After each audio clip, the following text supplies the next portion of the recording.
بسم الله الرحمن الرحيم. الحمد لله رب العالمين، والصلاة والسلام على أشرف الأنبياء والمرسلين نبينا محمد وعلى آله وصحبه أجمعين. أما بعد، يقول المؤلف رحمه الله: قال رحمه الله: ولا نجعل قضاء الله وقدره حجة لنا في ترك أوامره واجتناب نواهيه. tumeshasoma hii mwanzo wal qada wal qadar. Pia tukaelezea kwamba al-imanu bil qadar haitimii isipokuwa kwa kukamilika mambo manne. Kwanza, kuamini kwamba Allah subhanahu wa ta'ala ni alimun, ni mwenye kujua kila lililokuwa kwa jumla na kwa tafsil kwa ilmu yake iliyotangulia. Pili, kuamini kwamba Allah subhanahu wa ta'ala ameandika katika lauhi mahfudh makadirio ya kila kitu. Tatu, kuamini kwamba hakuna lolote linalotokea, iwe ni katika mbingu iwe katika ardhi, isipokuwa kwa kutaka kwake Allah subhanahu wa ta'ala.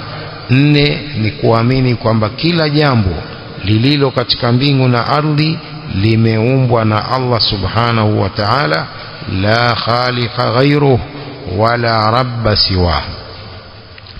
ثم قال رحمه الله: ولا نجعل قضاء الله وقدره حجة لنا في ترك أوامره واجتناب نواهيه.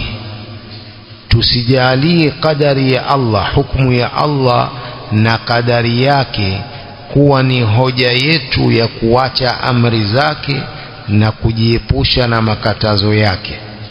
Wala naj'alu qada Allahi wa qadarahu hujjatan lana fi tarki awamirihi wajtinabi nawahihi.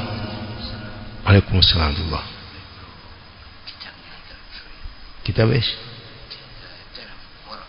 ورقة. تريد ورقة تكتب ماذا؟ خذ من هذا. ولا نجعل قضاء الله وقدره حجة لنا في ترك أوامره واجتناب نواهيه.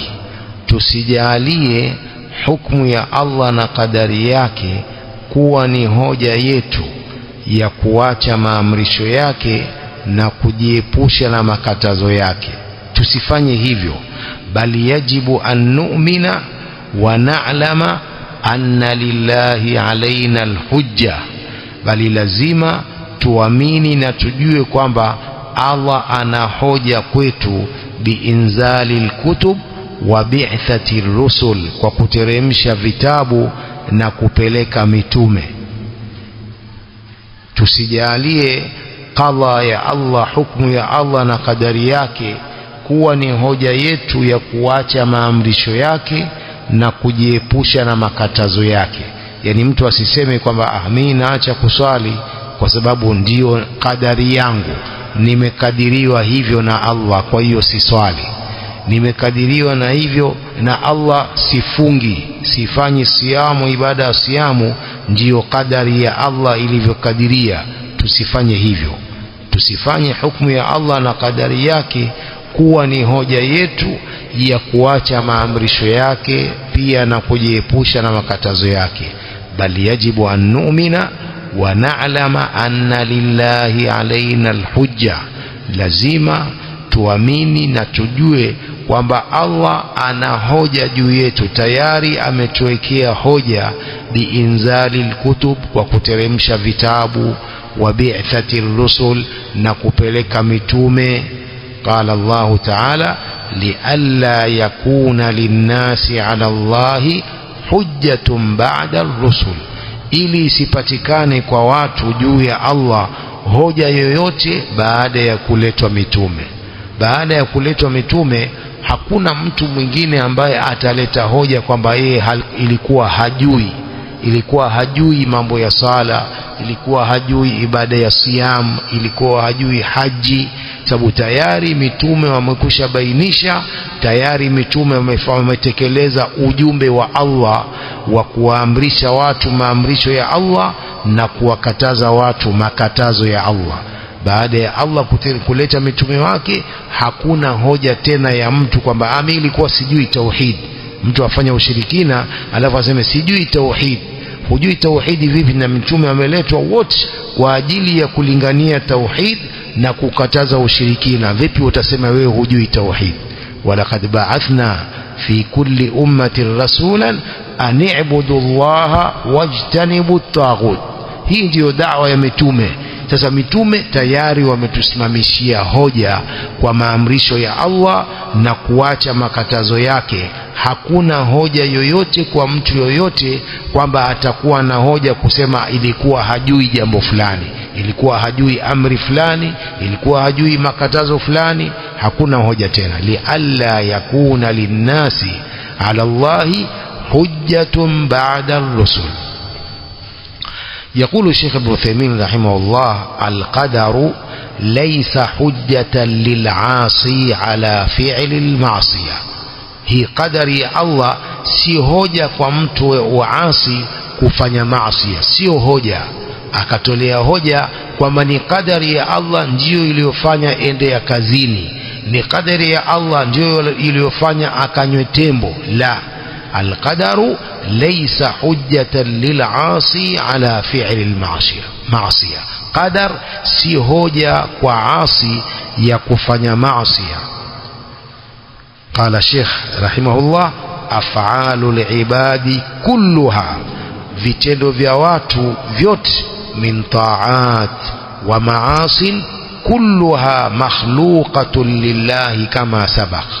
Ta'a, maasiya, yote hayo yameumbwa na Allah kama ilivyotangulia. Wallahu khalaqakum wama ta'malun, Allah amekuumbeni na hayo mnaoyafanya. Kwa hiyo taa na maasiya yote hayo yameumbwa na Allah subhanahu wa ta'ala. Walakin laysa dhalika hujjatun lil'asi ala fi'li al-ma'siya, kuwa mambo hayo yameumbwa na Allah si hoja kwa mtu asi ya kufanya maasiya, sio hoja. Kwa nini si hoja? Wadhalika liadillatin kathira, na hilo la kwamba sio hoja ni kwa dalili nyingi.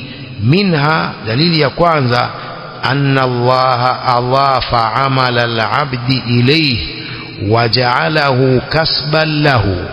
Allah ametegemeza amali ya mtu kwake yeye mwenyewe. Anna Allah adhafa amala al-abdi ilayhi, ni kwamba Allah ameitegemeza na kuinasibisha amali ya kila mtu kwake mwenyewe huyo mtu. Waja'alahu kasban lahu, akaijalia amali hiyo ni chumo lake yeye mwenyewe mwanadamu. Faqala ta'ala: al-yawma tujza kullu nafsin bima kasabat, leo kila nafsi italipwa kwa vile ilivyofanya, kwa lile ililochuma. Al-yawma tujza kullu nafsin bima kasabat, leo italipwa kila nafsi bima kasabat, kwa yale ambayo nafsi hiyo imeyafanya. Kwa hiyo moja kwa moja ni nafsi ya kila mtu italipwa kutokana na amali zake mwenyewe alizozifanya yeye mwenyewe kwa khiari yake. Qala: walau lam yakun lahu ikhtiyarun fil fi'li wa qudratun alayhi ma nusiba ilayhi, lau mtu asingekuwa na khiari katika vitendo vyake na asingekuwa na uwezo juu ya vitendo vyake, visingenasibishwa kwake vitendo hivyo. Walau lam yakun lahu ikhtiyarun fil fi'li wa qudratun alayhi ma nusiba ilayhi, lau mtu asingekuwa na khiari katika vitendo vyake na asingekuwa na uwezo, ma nusiba ilayhi, vitendo hivyo visingenasibishwa kwake. Yani ingekuwa mtu analazimishwa, ingekuwa mtu analazimishwa, kila analofanya analazimishwa, mtu vitendo visingenasibishwa kwake. Allah asingesema al-yawma tujza kullu nafsin bima kasabat, asingesema hivyo.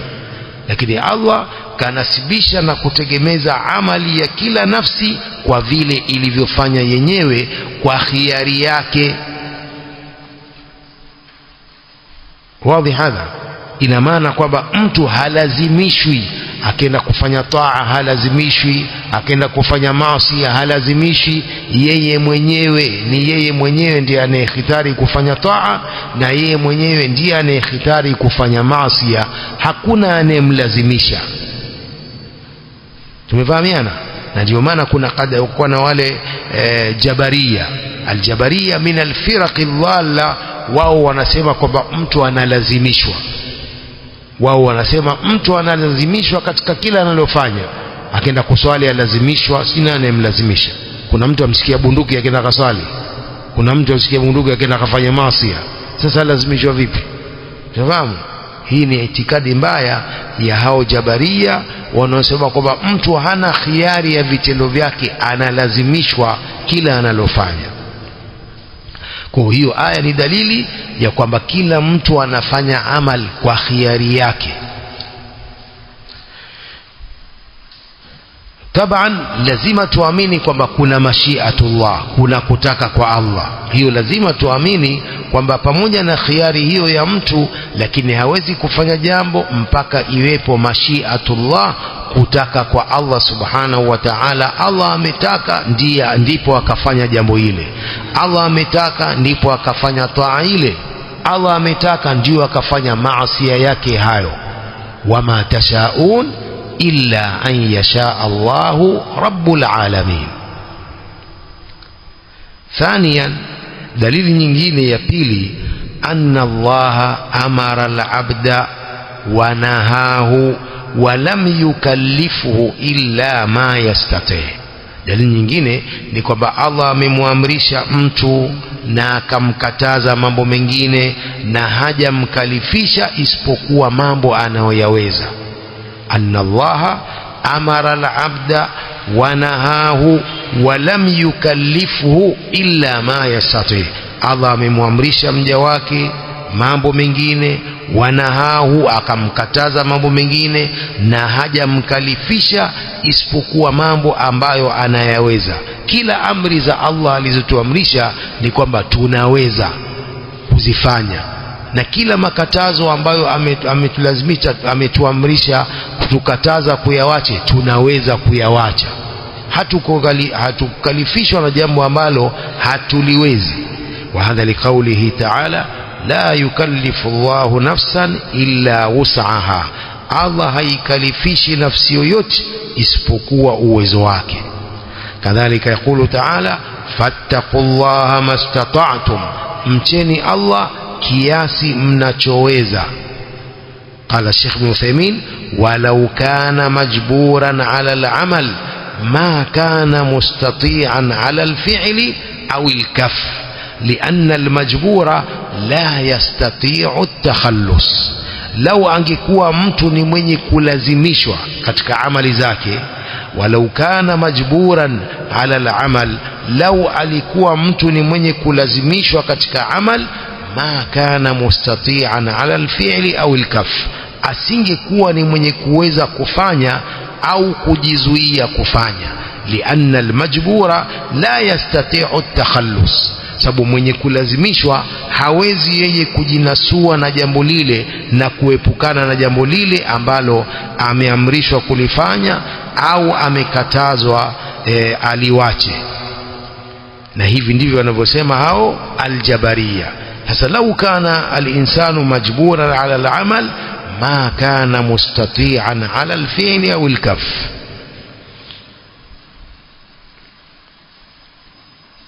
Kwa hiyo hawa jabaria wanarudiwa na hizi aya za Allah subhanahu wa ta'ala, la yukallifu Allahu nafsan illa wus'aha.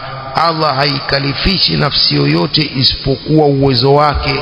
Ina maana kwamba Allah hakumlazimisha mtu jambo ambalo haliwezi. Kila jambo lililowekwa na sheria ni kwamba watu wanaweza kulifanya.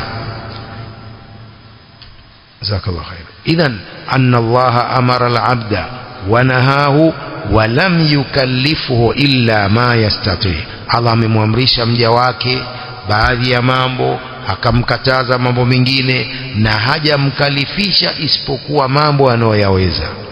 Dalili ya tatu, anna kulla wahidin ya'lamu alfarqa baina al'amali likhtiyari walijbari, kila mmoja anajua farqa baina ya amali ya khiyari na amali ya ijbari, kulazimishwa. anna kulla wahidin ya'lamu alfarqa baina al'amali likhtiyari walijbari wa anna alawwala yastati'u at-takhallus minhu, na kwamba yule wa kwanza, ile ya kwanza ambao ni amali ya khiyari, yastati'u at-takhallus minhu, mtu anaweza kutakhallas na kumalizana na amali hiyo ya khiyari, kuliko amali ya ijbari. Mtu hawezi, jambo ambalo umelazimishwa wewe huwezi kujizuia. Kwa mfano kama mtu akiwa na homa kali akitetemeka, ile kutetemeka, homa ikikushika kali huwezi kujizuia kutetemeka, ile ni ijbari ile. Sawa, ile ni ijbari, huwezi kujizuia kutetemeka kwa sababu ya homa ile kali. Sasa mfano wake ni huo wa ijbari. Lakini mambo mengine mtu ana khiari nayo, kwenda kuswali, kwenda msikitini ni khiari, ana khiari yake, wa hakadha. idhan kulla wahidin, anna kulla wahidin ya'lamu alfarqa baina al'amali likhtiyari walijbari. dalili ya nne, anna al'asiya qabla an yuqdima ala al-ma'siyah la yadri ma qaddara lahu wa huwa bistita'atihi an yaf'ala au yatruka. dalili nyingine ya kwamba qadar si hoja ya mtu mwenye maasiya ni kwamba huyu asi kabla ya kufanya maasiya yake hajui jambo gani limekadiriwa kwake. Al-asi qabla an yuqdima ala al-ma'siyah, kabla ya kufanya hayo maasiya, la yadri ma qaddara lahu, hajui lililokadiriwa kwake, wa huwa bistita'atihi an yaf'ala au yatruk, na asi huyo ana uwezo wa kufanya maasiya yale au kuacha, si ndio? Asi ana uwezo wa kufanya maasiya au kuacha. fakaifa yasluku at-tariqa al-khata wa yahtaju bilqadari al-majhul, vipi anafuata njia ile ya makosa halafu anatolea hoja kadari isiyojulikana? Sababu yeye hajui qadar, kwamba amekadiriwa nini, hajui yule asi. Sasa vipi atasema kwamba yeye amekadiriwa kufanya maasi? Amekadiriwa, nani kampa wahi huo kwamba yeye tayari amemkadiria akafanya maasi? Wahi huo kapewa na nani? Wala hakuna wahi kwa watu, wahi ushakatika wa mitume. idhan al-asi kabla hajafanya ile maasi hajui ma qaddara lahu, si ndio? Hajui jambo gani limekadiriwa kwake. Kwa hiyo yeye ana uwezo wa kuacha maasi yale au kuyafanya. Sasa vipi anawacha njia hii, anafuata njia ya makosa ya kufanya, halafu anatolea hoja qadar ambayo yeye haijui? Atatoa vipi qadar na yeye hajui kwamba kakadiriwa mambo hayo ya maasi? alaysa min al-ahra an yasluka at-tariqa as-sahiha wa yaqula hadha ma qaddara li, si ni uhakika zaidi, ni wajibu zaidi afuate njia sahihi na aseme haya ndio niliyokadiriwa? Mbona asema yale maasi ndio yaliyokadiriwa, hii taa hajakadiriwa? Mmefahamu vizuri? Hujafahamu?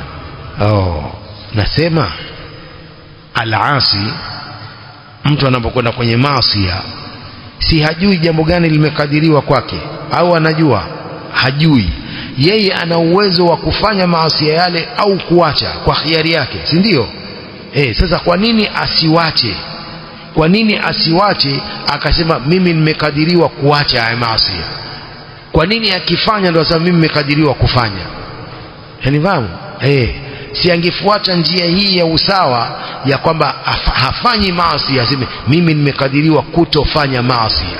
Kwa nini akifanya ndio asema mimi nishakadiriwa kufanya maasi? Shafahamu? Hadha huwa dalili ya tano, anna Allah akhbara annahu arsala ar-rusula liqat'i al-hujjah. Allah ameelezea kwamba yeye amepeleka mitume kwa watu kwa ajili ya kukata hoja zao hao watu. Baada ya Allah kuleta mitume wake, tayari amekata hoja ya kila mtu kwamba jambo fulani halijui.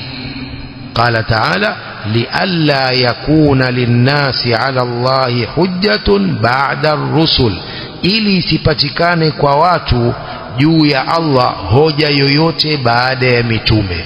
Baada ya kuletwa mitume, mtu hawezi kutoa hoja yake kwamba hajui jambo la dini, sababu mitume wamefikisha ujumbe wa Allah subhanahu wa ta'ala, kama alivyosema al-Imam Zuhri, min Allahi ar-risala wa ala ar-rasuli al-balagh wa alaina at-taslim.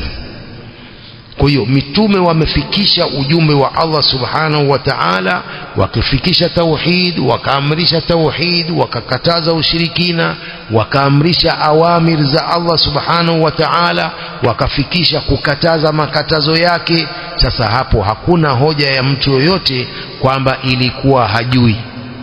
Sawa eh? ثم قال ابن قدامة رحمه الله: ونعلم أن الله عز وجل ما أمر ونهى إلا المستطيع للفعل والترك، وأنه لم يجبر أحدا على معصية ولا اضطره إلى ترك طاعة. قال الله تعالى: لا يكلف نفسا إلا وسعها. وقال الله تعالى: فاتقوا الله ما استطعتم. وقال تعالى: اليوم تجزى كل نفس بما كسبت لا ظلم اليوم. ونعلم أن الله سبحانه وتعالى ما أمر ونهى إلا المستطيع للفعل والترك. tunajua kwamba Allah subhanahu wa ta'ala hakuamrisha mambo na kukataza mengine isipokuwa anamwamrisha yule mwenye uwezo wa kufanya maamrisho na kuacha makatazo hayo. Na tunajua kwamba Allah subhanahu wa ta'ala ma amara wa naha illa almustati'a lilfi'li wattarki, hakuamrisha mambo na kukataza mengine isipokuwa amemwamrisha huyu mwenye uwezo wa kufanya maamrisho hayo na mwenye uwezo wa kuacha makatazo hayo. Hakuna jambo ambalo Allah ameliweka liko nje ya uwezo wa wanadamu. Hakuna jambo hilo. Hakuna jambo, amri ambayo Allah ameamrisha ambapo iko nje ya uwezo wa wanadamu. Hakuna anayeweza. Hakuna amri hiyo.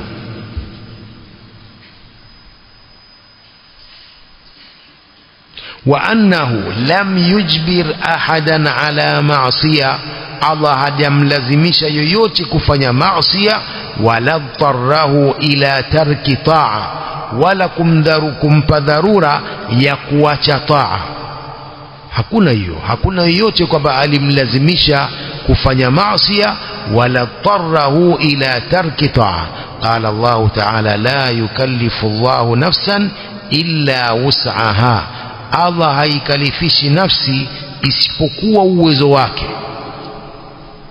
Vipi? Allah ameweka kuswali ni lazima kusimama, lakini kama mtu hawezi kusimama, ni mgonjwa, aswali kukaa. Kama mtu hawezi kukaa, aswali kwa kulala. fattaqullaha mastata'tum la yukallifu Allahu nafsan illa wus'aha. Huyo ambaye hawezi kusimama anaweza kukaa, huyo ambaye hawezi kukaa anaweza kulala, asali kila alivyo. Ndio la yukallifu Allahu nafsan illa wus'aha. وقال الله تعالى: فاتقوا الله ما استطعتم. mcheni Allah kiasi mnachoweza.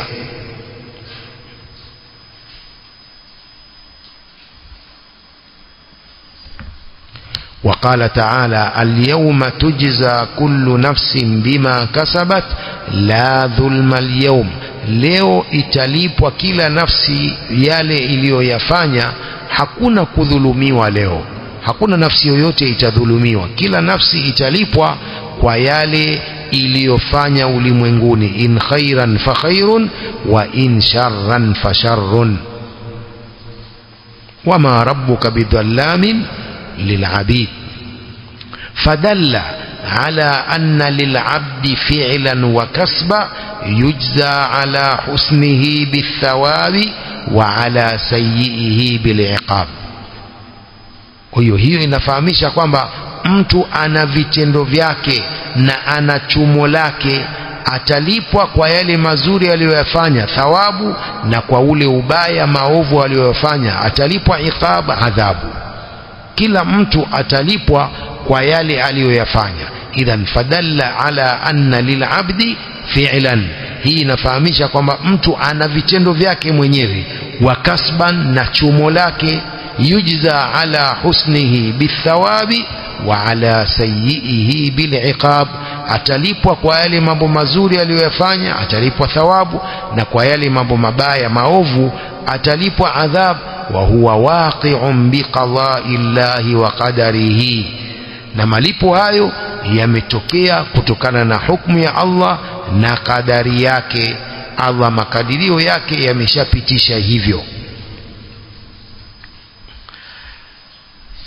الشرح.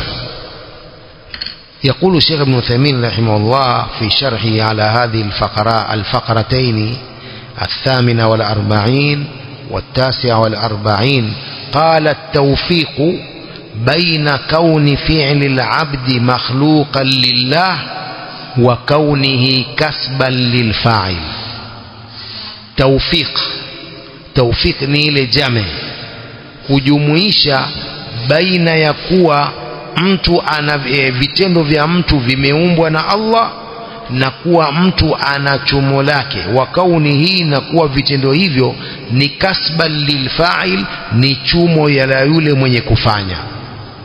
At-tawfiqu baina kauni fi'li al-'abdi makhluqan lillah wa kaunihi kasban lilfa'ili, kufanya jamii baina ya kuwa vitendo vya mtu vimeumbwa na Allah na kuwa vile vitendo ni kasban lilfa'il, ni chumo la huyu aliyefanya.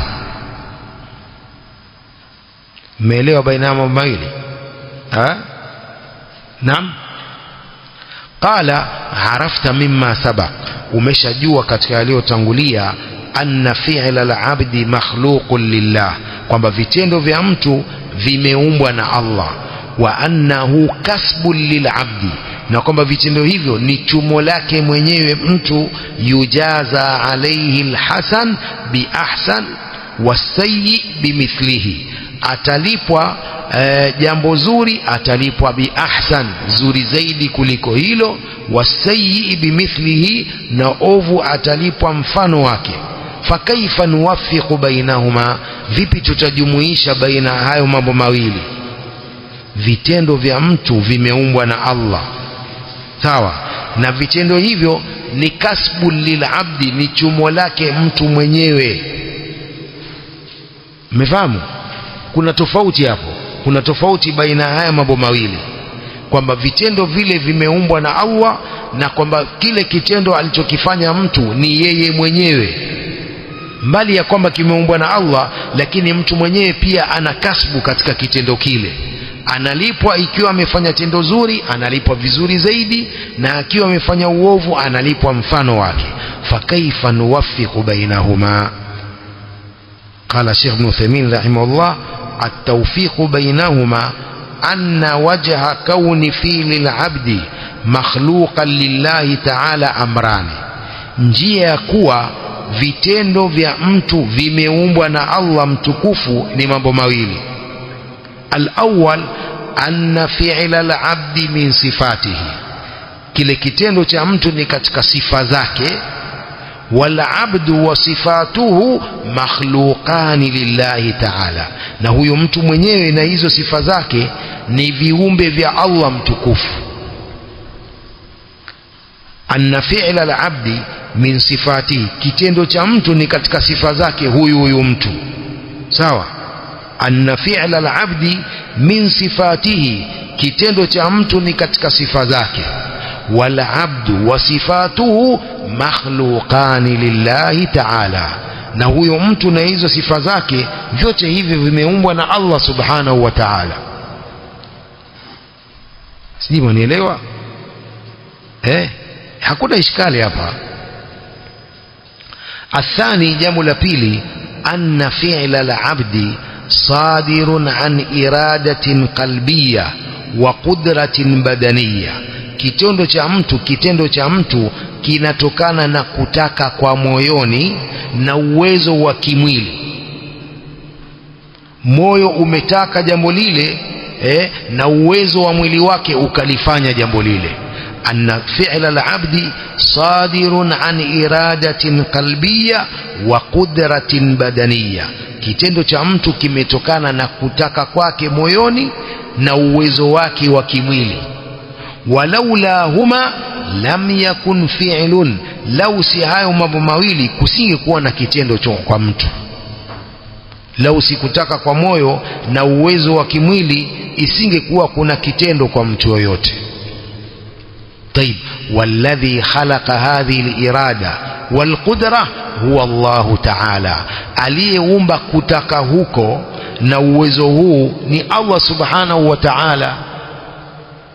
Sawa, Allah ndiye aliyeumba huko kutaka kwa moyo, kaumba Allah, na huo uwezo wa kimwili pia ameumba Allah subhanahu wa ta'ala.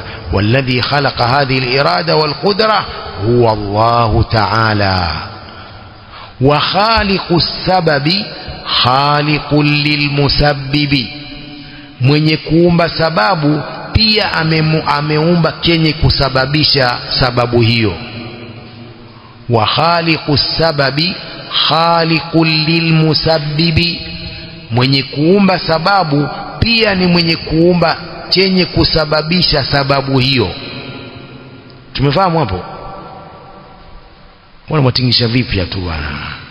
Semeni ndio, naam, fahimna. Sio hii maana yake inafahamisha kwamba bado mara nyingi mwanafunzi akifanya ujue hapo bado hapo, lakini fahimtum? Naam. Unaona, khaliqus sababi khaliqul lilmusabbib. mwenye kuumba sababu pia ni mwenye kuumba mwenye kusababisha sababu hiyo. Sababu, la qaddar Allah, sababu ya ile accident iliyotokea, mfano natoa mfano, sababu ya ile accident iliyotokea ni speed aliyokuwa nayo yule driver. Sawa, speed alikuwa nayo mpaka hakuweza tena kuimiliki ile gari. Sawa, mwenye kusababisha sababu hiyo nani? Ni driver, pia ameumbwa na Allah. Allah ameumba hiyo sababu, na mwenye kusababisha sababu hiyo pia ameumbwa na Allah. bado hamjafahamu? طيب قال فنسبة فعل العبد إلى خلق الله له نسبة مسبب إلى سبب لا نسبة مباشرة. فنسبة فعل العبد إلى خلق الله له, nisba ya kitendo cha mtu kunasibishwa kwenye kuumba kwa Allah kitendo hicho, nisbatu musabbibin ila sabab, ni nisba ya mwenye kusababisha kwenye kunasibishwa kwa sababu hiyo. La nisbata mubashara, si nisba ya moja kwa moja. Lianna almubashira haqiqa huwa alabdu, mubashir mwenye kufanya kitendo kile cha hakika ni mja mwenyewe. Falidhalika nusiba alfi'lu ilayhi kasban wa tahsila. Kwa hiyo imenasibishwa ile kitendo kwa mtu mwenyewe, kasban kwa chumo lake na kupatisha kitendo kile ni yeye mwenyewe mtu. Wa nusiba ila Allahi khalqan wa taqdira, hicho kimenasibishwa kwa Allah kwa kuumba na makadirio. Ni Allah ndiye aliyekiumba, ni Allah ndiye aliyekadiria, lakini kitendo chenye kimefanywa na nani? Na mtu mwenyewe. Sawa, kile kitendo kimefanywa na mtu mwenyewe. Ndio maana yunsabul fi'lu ila al-abdi wa yunsabu wa nusiba ila Allahi khalqan wa taqdira, kinasibishwa kwa Allah kwa kuumba na makadirio yake ni yeye Allah. aliyefanya accident ile ni yule dereva. Sawa, Allah amekadiria na Allah ameumba kitendo kile, tumefahamu. Lakini nani anayenasibishiwa kitendo kile? Ni yule dereva mwenyewe, si kwamba Allah ndiye aliyefanya. Allah ameumba kitendo kile na amekadiria litokee ile accident, lakini aliyefanya kitendo kile na accident ile ni yule dereva, tumefahamu. هذا هو معنى فنسبة فعل العبد إلى خلق الله له نسبة مسبب إلى سبب لا نسبة مباشرة، لأن المباشر حقيقة هو العبد، من يكتكلeza kile kitendo kwa hakika ni mtu mwenyewe. فلذلك نسب الفعل إليه كسبا وتحصيلا. kwa hiyo ndio maana kitendo kinasibishwa kwa mtu kwa chumo lake na kukipatisha kitendo kile. wanusiba ila Allahi khalqan wa taqdira, na hicho kitendo kinanasibishwa kwa Allah kwa kukiumba na kwa kukadiria. falikulli minan nisbataini i'tibar, kila moja katika hizo nisba mbili ina mazingatio. wallahu a'lam.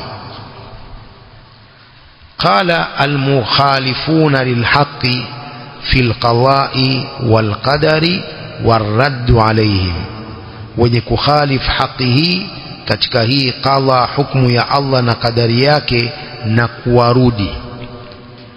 qala almukhalifuna lilhaqqi fil qada'i wal qadari taifatani, wenye kukhalifu haki hii katika qadha hii ya Allah na kadari yake ni vikundi viwili. at-taifatul ula al-jabariyya, kikundi cha kwanza ni al-jabariyya, ni katika vikundi dhalla vilivyopotea, kinaitwa al-jabariyya. nini akida yao?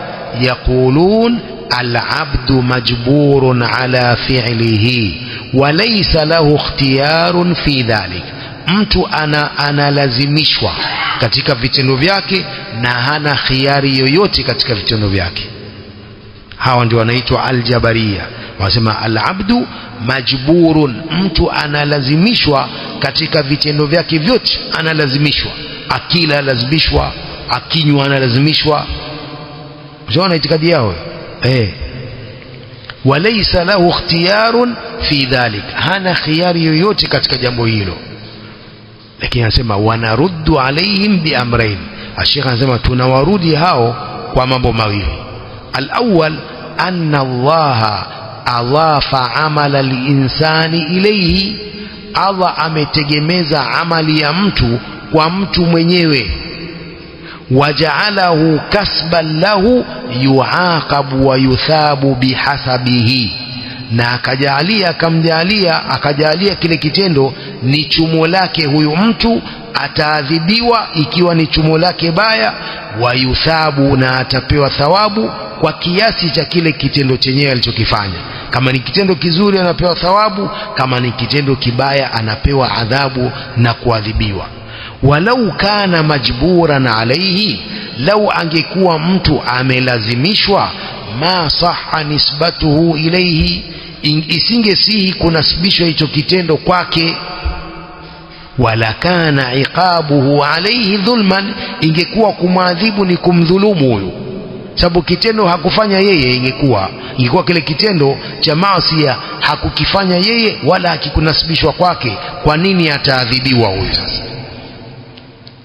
kwa nini aadhibiwe na kalazimishwa? Chanifahamu, ingekuwa hivyo. Lakini Allah anavyotaja amal, ananasibisha kwa mtu mwenyewe, ndiye aliyefanya amali ile nzuri anampa thawabu, mtu mwenyewe kafanya amali mbaya anapewa madhambi. kwa hiyo Allah adhafa amala al-insani ilayhi, radi ya kwanza hiyo. Allah ametegemeza vitendo vya mtu, kamtegemezea mwenyewe, ndiye aliyefanya vitendo vile huyu mtu, si kwamba kuna kiumbe au kalazimishwa. na nani alimlazimisha? wamseme wale mlazimisha nani sasa?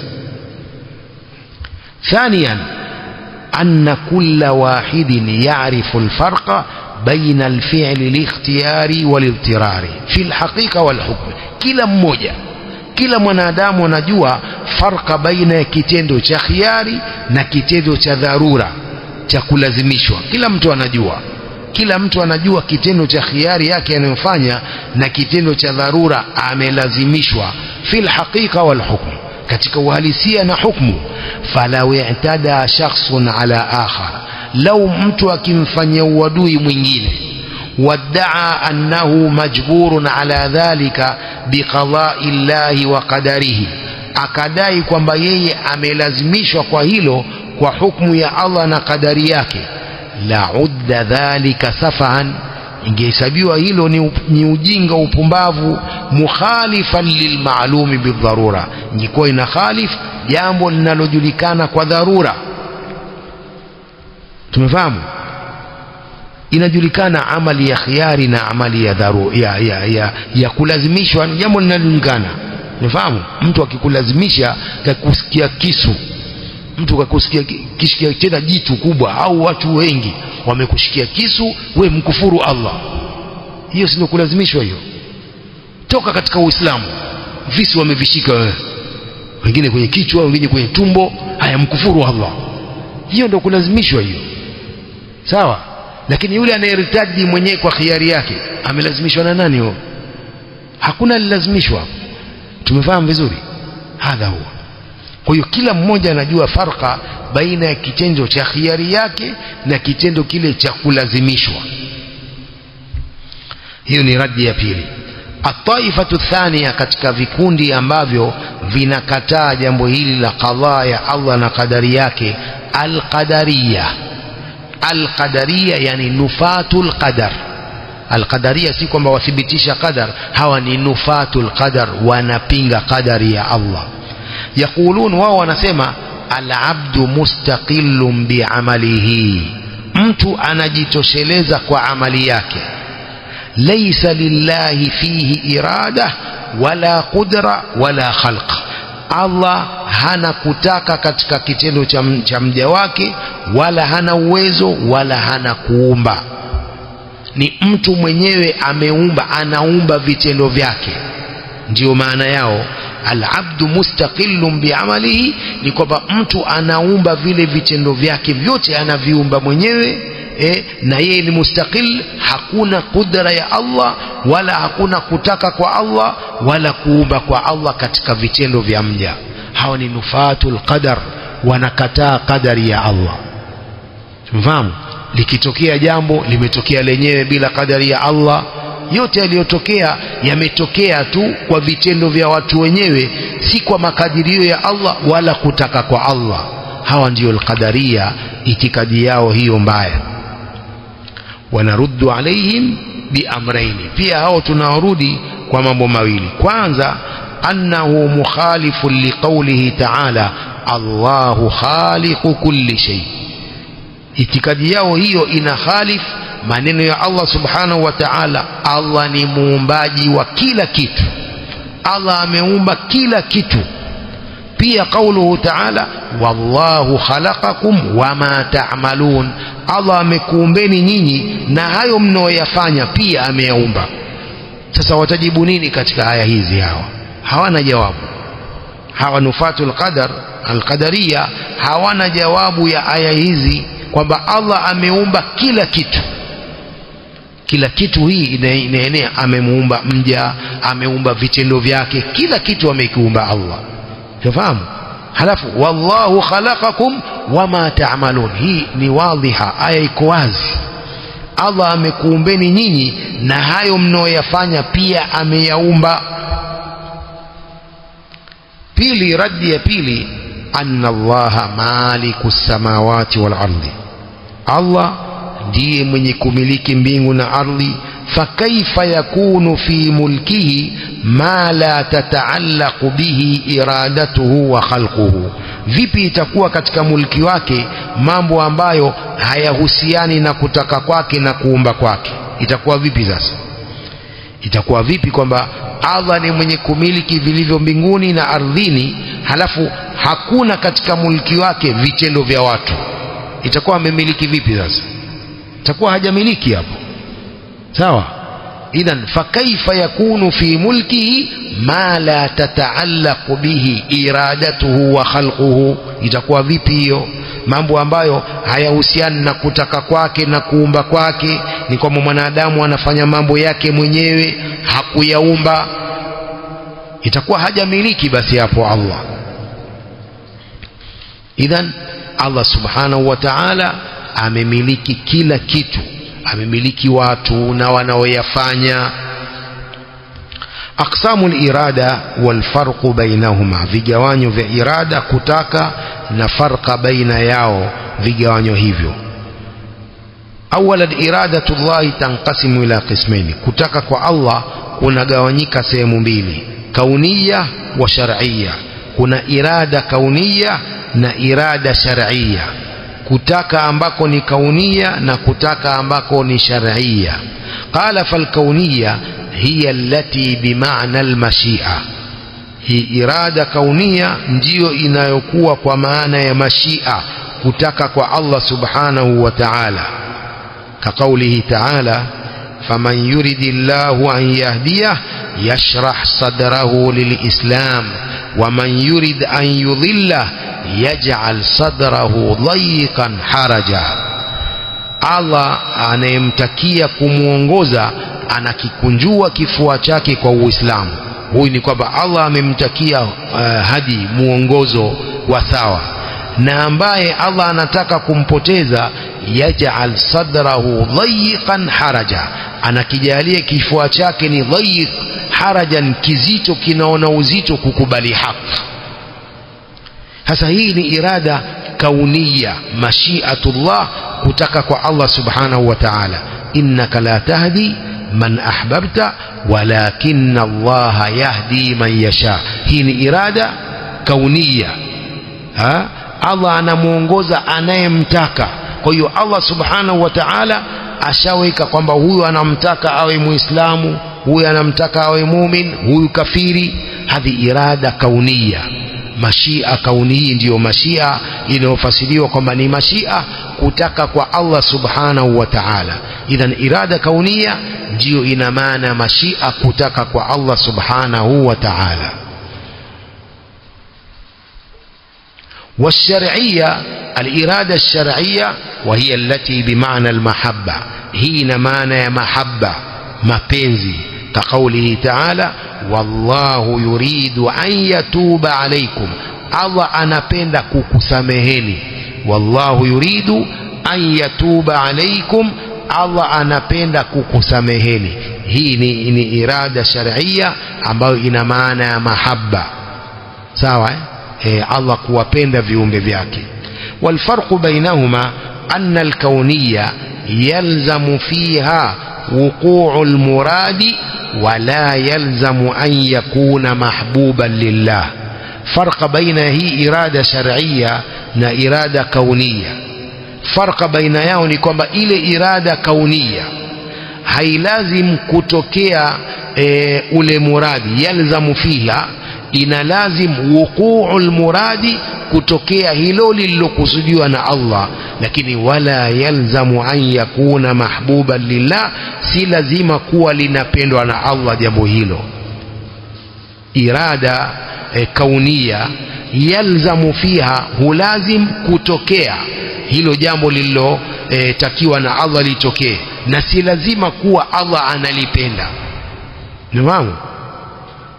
Makafiri, si Allah ameumba makafiri, ameumba Uislamu. Je, anapenda ukafiri? La. Lakini ile ni irada kaunia. Irada kaunia, ameshataka Allah subhanahu wa ta'ala kuwepo hao makafiri, waona kwamba hawapendi. Wala yarda liibadihi alkufr, Allah haridhi, hapendi kwa waja wake ukafiri. Sasa hii ni irada kaunia. Wa amma ash-shar'iyya fayalzamu an yakuna almuradu fiha mahbuban lillah. Hii shar'iyya ni lazima kuwa muradi wake katika jambo hilo iwe linapendwa na Allah. Wala yalzamu wuquhu, si lazima litokee, lakini linapendwa na Allah subhanahu wa ta'ala. Hii ni irada shar'iyya, kufanya amri za Allah, kuacha makatazo ya Allah. Hii ni irada shar'iyya ambapo Allah anapenda litokee jambo hilo. إذن وأما الشرعية فيلزم أن يكون المراد فيها محبوبا لله ولا يلزم وقوعه ولا سلزم لتوكي jambo hilo, lakini Allah analipenda, hiyo ni irada shar'iyya. Kwa ni farqa baina irada kauniyya na irada shar'iyya. Wallahu a'lam.